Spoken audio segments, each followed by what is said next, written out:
Welcome back to my YouTube channel RM bloggings. ఇప్పుడైతే మనం రాహుల్ కళాకార్ వాళ్ళ షెడ్లో ఉన్నాము.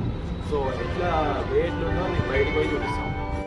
సో గైస్ చూసుకోండి గైస్, అయితే వే అనమాట. మెట్రో స్టేషన్ నుంచి మనకి లెఫ్ట్ సైడ్లోనే ఉంటుంది. సో జూమ్ చేస్తా చూడండి. సో జూమ్ చేసినాక చూడండి, పిల్లర్ నెంబర్ C821 నుంచి మనం లెఫ్ట్ సైడ్ మనకి రాహుల్ కళాకార్ వాళ్ళ షెడ్ అయితే వస్తుంది అనమాట. సో లోపలికి పోయి అయితే అన్ని విగ్రహాలు అయితే అన్నీ చూపిస్తాను. అప్పటి వరకు అయితే కొద్దిగా బ్యాక్గ్రౌండ్ మ్యూజిక్ వేసి సినిమాటిక్ షార్ట్స్ అయితే పెడతాను. చూడండి మొత్తం గణేషన్లన్నీ.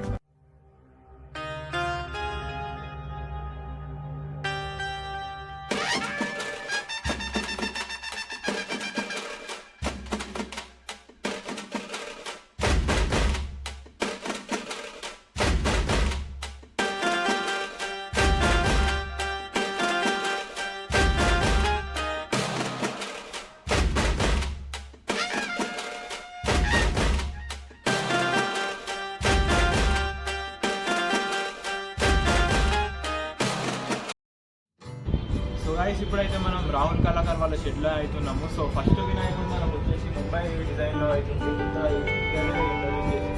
వినాయకుడు వచ్చేసి ఒక 13 feet హైట్ అయితే ఉంటుంది. సో అట్లనే మనం లోపలికి వెళ్ళిపోతుంది. ఇక్కడ మనకి ఇంకో వినాయకుడు అయితే ఉన్నాడు. ఇక్కడ ఈ వినాయకుడిని చూసుకుంటే మాత్రం మనకి మన ప్రాపర్ హైదరాబాద్ స్టైల్లో అయితే ఉన్నారు. బుజ్జ గణపతి మనకు 15 feet హైట్ అయితే ఉంటుంది. సో వెనకాల బ్యాక్ డ్రాప్ చూసుకోండి, మనకైతే లీఫ్ టైప్లో వచ్చింది. సో పక్కన అయితే రైట్ సైడ్ అనేమో మన శంకర్ భగవాన్, ఇక్కడనేమో పార్వతీదేవి అయితే కూర్చొని ఉంది.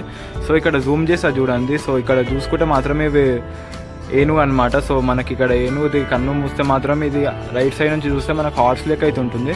సో ఈ గణేశుని అయితే మంచిగా ఉందన్నమాట. సో మీరు కావాలంటే విజిట్ అయితే చేయండి ఒకసారి. వేరే గణేశుని దగ్గరికి పోయి అయితే మళ్ళీ ఆన్ చేస్తాం.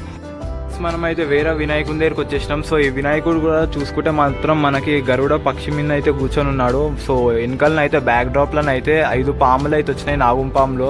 సో ఈ వినాయకుడు కూడా చాలా భారీగా ఉన్నాడు. ఈ వినాయకుడు హైట్ వచ్చేసి మనకు 12 feet అయితే ఉంటుంది. సో బ్యాక్ డ్రాప్లను అయితే చూసుకోండి, చాలా బాగుంది వినాయకుడు అయితే. ఈ వినాయకుడు మనకి గరుడ మహారాజ్ మీద అయితే కూర్చొని ఉండి పాము అయితే జుట్టుకొని ఉందన్నమాట. సో ఈ వీడియో చూసిన వాళ్ళు మాత్రం పక్కా సబ్స్క్రైబ్ అయితే చేసుకోండి. చాలామంది వీడియో చూసుకొని సబ్స్క్రైబ్ అయితే చేస్తలేరు. సో అవే వినాయకులు అనమాట, ఇక్కడ నుంచి అక్కడికి. సో చూసుకోండి మొత్తము. ఇంకో వినాయకుని దగ్గరికి పోయి అయితే మళ్ళీ వీడియో అయితే ఆన్ చేస్తాను నేను. ఫ్రెండ్స్ ఇది వాళ్ళ సెకండ్ షెడ్ అనమాట. సో దీంతోనే మొత్తం గణేశుడు విగ్రహం అయితే తయారవుతున్నాయి. ఇక్కడైతే బ్యాక్ డ్రాప్ అయితే తయారవుతుంది. మొత్తం POP వర్క్తో అయితే బ్యాక్ డ్రాప్ అయితే తయారు చేస్తారు. సో మనం అట్లకెళ్ళి ఇటు చూసుకుంటే మాత్రం మనకి అయోధ్య టైప్లోనే ఇచ్చిండు. గణేశుని పక్కన మనకి రాముడు అయితే నిలబడి ఉండు. సో మొత్తం టెక్చర్ అయితే ఆర్కిటెక్ట్ అయితే ఇచ్చిర్రు మొత్తం అయోధ్యది. సో చూసుకోండి, ఈ వినాయకుడు హైట్ వచ్చేసి మనకు 15 feet మొత్తం పైన అయితే తగులుతుంది అనమాట. సో ఎవరికైనా కావాలంటే విజిట్ అయితే చేయండి. సో ఇది బ్యాక్ సైడ్ షెడ్ అనమాట. సో ఇక్కడ మనకు అన్ని దుర్గామాతలు అయితే రెడీ అయిపోయినాయి అనమాట. సో చూసుకోండి, ఇవైతే మనకి లాస్ట్ ఇయర్ మిగిలిపోయిన పీస్ గణేష్. సో దుర్గామాత ఇవైతే డైలకెళ్ళి అయితే తీసిరనమాట ఇప్పుడే. సో మీకైతే అన్ని డీటెయిల్గా చూపిస్తాయి ఈ వినాయకులన్నీ. సో ఇక్కడ చూసుకోండి, మనకి వినాయకుడు వచ్చేసి మనకి చాలా యూనిక్గా ఉన్నాయి. మొత్తం ఇళ్ళనైతే ఒక 8-9 వినాయకులను అయితే వచ్చారనమాట. మొత్తము పైన శివలింగం ఉంది. సో 2 గణేశులను అయితే పూజ అయితే చేస్తున్నారు. మొత్తం కాన్సెప్ట్ యూనిక్ ఉంది ఈ వినాయకుడు అయితే. సో మొత్తం వీడియోని అయితే లాస్ట్ ఎండ్ దాకా చూడండి. చూసుకోండి, ఇవైతే లాస్ట్ ఇయర్ అనమాట దుర్గామాత వినాయకులు అయితే చాలా అయితే మిగిలిపోయినాయి. సో వినాయకులు అయితే చాలా అయితే మిగిలిపోయినాయి. సో చూసుకోండి 5 feet వినాయకులు. సో మీకు వెనకాల ఇంకో షెడ్ ఉంది, అందులో పోయి అయితే మళ్ళీ వీడియో అయితే ఆన్ చేస్తాం. గైస్ మనం సెకండ్ షెడ్లోకి అయితే వచ్చినాము. ఇక్కడ కూడా మొత్తం ముంబై స్టైల్లో గణేశుల్లో లాల్బాగ్ గణేశుడు అయితే మొత్తం బ్యాక్ డ్రాప్లో వెనకాల అయితే మనకి 2 సింహాలు అయితే ఉన్నాయి, కానీ ఒకటే తల. సో సిట్టింగ్ పొజిషన్ మహారాజా పొజిషన్లో అయితే కూర్చొని ఉన్నాడు. వినాయకుడు మనకు 15 feet హైట్ అయితే ఉంటుంది. ఇవి ఒక 20+ డిజైన్స్ అయితే ఉన్నాయి. ఇక్కడ మనకి సేమ్ అవే గణేశులు, కాకపోతే కొద్దిగా చిన్న హైట్లు అయితే ఉన్నాయి. ఇవైతే ఇంకా రెడీ అయితే కాలేదు, ఇప్పుడే డైలకెళ్ళి తీసిరు. ఇవి కొద్దిగా చిన్నగా ఉంటాయి అనమాట. ఇవి ఒక 10 feet హైట్ అయితే ఉంటాయి. ఈ వినాయకుడు వచ్చేసి మనకి 7 feet హైట్ అయితే ఉంటుంది. అన్నీ అవే ముంబై వినాయకులే చేస్తున్నారు వీళ్ళు ఎక్కువ శాతం. చూసుకుంటే మాత్రం ఇంకో భారీ వినాయకుడు మనకైతే. సో చూసుకోండి, ఇంకా హ్యాండ్స్ అయితే జాయిన్ చేయలేరు. మనకి 2 ఎద్దులు అయితే ఉన్నాయి, left side right side. So sitting పొజిషన్లో ఉన్నాడు ఈ వినాయకుడు హైట్ కూడా మనకు 15 feet అయితే హైట్ ఉంటుంది. సో బ్యాక్ డ్రాప్ చూసుకోండి, చాలా బాగుంది బ్యాక్ డ్రాప్ కూడా.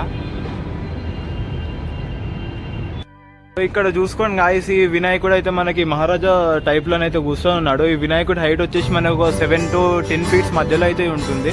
సో సో ఈ వినాయకుడు కూడా చాలా బాగుండు, కలరింగ్ అయినాక అయితే సూపర్ కొడుతుంది ఈ వినాయకుడు. సో చూసుకోండి మొత్తం డీటెయిలింగ్ బ్యాక్గ్రౌండ్ మొత్తం మనకి శంఖం అంటారు కదా దాని అట్లా వచ్చింది మొత్తం. సో చూసుకోండి జ్యువెలరీ వర్క్స్ కూడా చాలా బాగా వచ్చింది. సో మొత్తం కలరింగ్ అయినాక అయితే మళ్ళీ ఒకసారి అయితే చూపిస్తాను, మొత్తం అప్డేట్ అయితే ఇస్తుంటాను మీకు చూడండి. సో గాయస్ ఇక్కడ నుంచి నేనైతే వాయిస్ ఓవర్ ఇస్తాను, ఎందుకంటే వెనకాల వర్క్ అయితే స్టార్ట్ చేశాను అనమాట వాళ్ళు. సో ఈ వినాయకుని చూసుకోండి చాలా యూనిక్ కాన్సెప్ట్గా ఉంది. మనకైతే నెమలి పైన అయితే కూర్చొని ఉన్నాడు, వాహనం లెక్క ఉంది అదే నెమలి వాహనం. సో చూసుకోండి బ్యాక్ డ్రాప్ చూసుకోండి, మనకి శివుడు పార్వతి అయితే వచ్చిర్రు పక్కన. సో పైన చూసుకోండి, సో కింద కూడా ఇద్దరు దేవతలు అయితే వచ్చిర్రు, మళ్ళీ ముక్క అయితే రాసినట్టుంది వినాయకుడు, చాలా బాగుంది. మీరైతే విజిట్